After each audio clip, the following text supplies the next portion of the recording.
Hello everyone, welcome back to my channel. आज हम बात करने वाले हैं एक ऐसी क्राइम मिस्ट्री मूवी के बारे में जो आपके रोंगटे खड़े कर देगी। जी हाँ, मैं बात कर रहा हूँ साउथ की हाल ही में रिलीज हुई मूवी चिकाटिलो की। ये कहानी एक ऐसे साइकोपैथ किलर के गुस्से, डर और पागलपन की है जिसका शिकार बनती हैं भोली भाली औरतें। मूवी की शुरुआत में कुछ कत्ल होते हुए नजर आते हैं और दूसरी ओर हमें हमारी लीड हीरोइन, जिसका नाम संध्या है, वो एक जर्नलिस्ट है, अपनी नौकरी छोड़कर अपना खुद का पॉडकास्ट शुरू करने की सोचती है। पर शायद मुसीबतें उसके नसीब में लिखी थी। पॉडकास्ट शुरू करने के लिए उसे मनाने वाली उसकी दोस्त का कत्ल हो जाता है। कोई सुराग नहीं मिलता और सिक्योरिटी गार्ड उसकी दोस्त के कत्ल के बाद उसकी सोने की चैन चुरा लेता है, जिससे पुलिस का सीधा शक उस सिक्योरिटी गार्ड पर जाता है और उसे कत्ल के जुर्म और चोरी के जुर्म में जेल भेज दिया जाता है। लेकिन कातिल इतना शातिर होता है और वो उसको सीधा चैलेंज करता है कि वो कातिल नहीं है, असली कातिल मैं हूँ और मैं एक और कत्ल करने वाला हूँ और अगर तुम चाहो तो उसे रोक लो। फिर संध्या सीधा पुलिस के पास जाती है और कॉल की सारी डिटेल्स वगैरह पुलिस को दे देती है।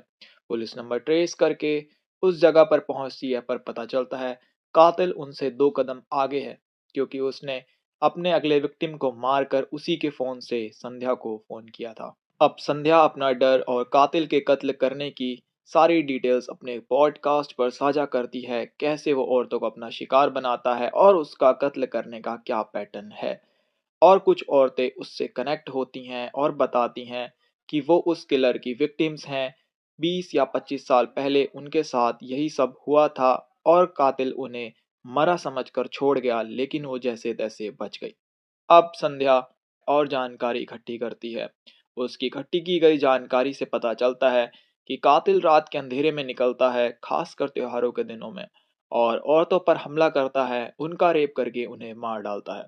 निशानी के लिए छोड़कर जाता है ताजे मोगरा के फूल।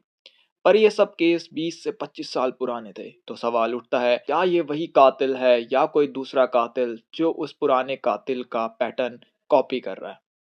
इस केस के चलते संध्या की पर्सनल और लव लाइफ काफी खराब होने लगती है। उसके घर वाले उसे मना करते हैं, इस केस को छोड़ दो, पर संध्या राजी नहीं होती। अब कातिल उन लड़कियों को भी मारने लगता है जो उसके बारे में ऑनलाइन बुरा भला बोलती हैं या उसके खिलाफ वीडियोस बनाती हैं। कातिल संध्या को भी ओपन चैलेंज करता है कि ये सब कत्ल होते रहेंगे और वो संध्या की जान के पीछे भी पड़ जाता है, पर अपनी एक छोटी सी गलती की वजह से वह पकड़ा जाता है।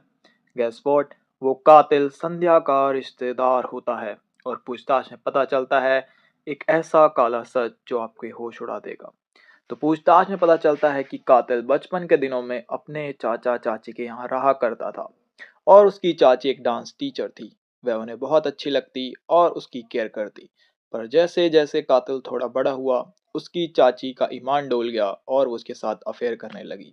जब एक दिन उसके चाचा ने उन्हें ऐसा करते देख लिया, तो वह कातिल को काफी जोर जोर से पीटने लगे और उसकी जान पर आ बनाई। फिर उसने अपने चाचा को मारा और फिर अपनी चाची का रेप करके उसे भी मार दिया और छोड़ कर गया मोगरा के फूल। और उसके बाद वो ये सब करने लगा और काफ़ी समय तक करता रहा और पुलिस से बचने के लिए वो गाँव से गाँव दूसरे गाँव जाता रहा और अपना पता बदलता रहा।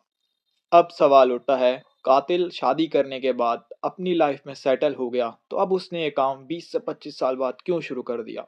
तो इसका कारण जानने के लिए आपको देखना होगा इस मूवी को, जो कि अवेलेबल है अमेज़न प्राइम पर।